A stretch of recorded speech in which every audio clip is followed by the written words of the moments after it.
पुणे जिल्हा परिषद सदस्य मंगेश जगताप यांच्याविरुद्ध दाखल झालेल्या बलात्कार आणि फसवणुकीच्या गुन्ह्यात त्यांना बारामती जिल्हा व सत्र न्यायालयाने अंतरिम अटकपूर्व जामीन मंजूर केलाय।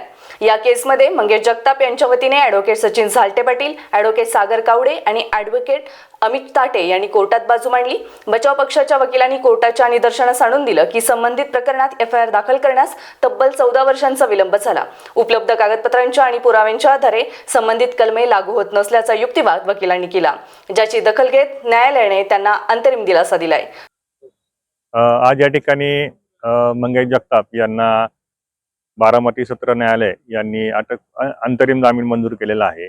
याच्यामध्ये त्यांच्यावरती सेक्शन 69 प्रमाणे भारतीय न्याय संहिता याच्यावरती लग्नाचा आमिष दाखवून बलात्कार केल्यासंदर्भामध्ये पीडितेने तक्रार केली होती। त्या संदर्भामध्ये आम्ही माझे सहकारी ॲडव्होकेट सागर कवडे सर आणि अमित ताटे सर यांच्या मार्फत आम्ही या ठिकाणी अटकपूर्व जामीन दाखल केलेला होता। त्यामध्ये काल दाखल केला होता। आज त्यावरती सुनावणी झाली। सुनावणी दरम्यान आम्ही कोर्टाच्या निदर्शनास आणून दिलेलं आहे की या ठिकाणी बरोबर 14 वर्षाचा या ठिकाणी कलम झालेला आहे FIR दाखल करण्यासंदर्भामध्ये आणि बरेच त्या ठिकाणचे जे कागदपत्र सगळ्या उपलब्ध माहितीनुसार त्याच्यामध्ये हे कलम लागत नाही असा आम्ही युक्तिवाद केला होता। त्या संदर्भात आम्ही तपासाला सहकार्य करण्यासाठी तयारी दाखवली होती।